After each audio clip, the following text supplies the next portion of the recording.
We're going to take a look at some tests we did during pre-production. There are a couple of reasons why we do these tests. One is just to take new models out for a walk and make sure they work and they do what we need during the movie. And the other is to discover something about the characters. This test is how Woody in his marionette stage is going to look. A lot of people, well, at least my mom and my dad, thought that it was actually shot live action, but we actually did it all by hand. Here's Bullseye running, and it's a nice physically believable run. It also, communicates a little something about Bullseye's playful nature. This is just a sort of a general pose test for Bullseye. He's just running through a couple emotions, just making sure that he works. Often we think of Bullseye as almost like a big floppy dog. So one of the animators animated Bullseye lying down, just like a big floppy dog would, and it works really well. Here's Bullseye getting up.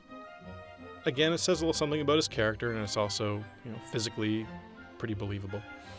At some point, we weren't sure whether or not Bullseye would actually have to speak, whether he'd have a speaking role or not, so we had to make sure that if he did need to speak, he'd be able to, so we did a couple of dialogue tests.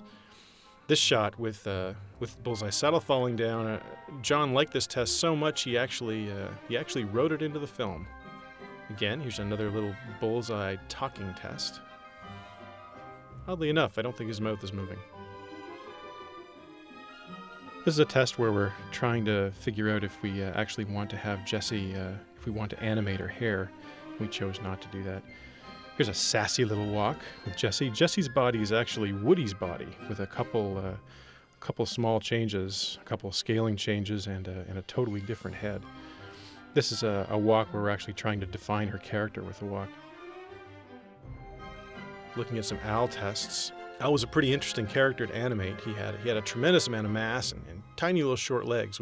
We actually looked at a lot of Danny DeVito in Romancing the Stone as reference. He's another little short, massive fellow. Prepare to die.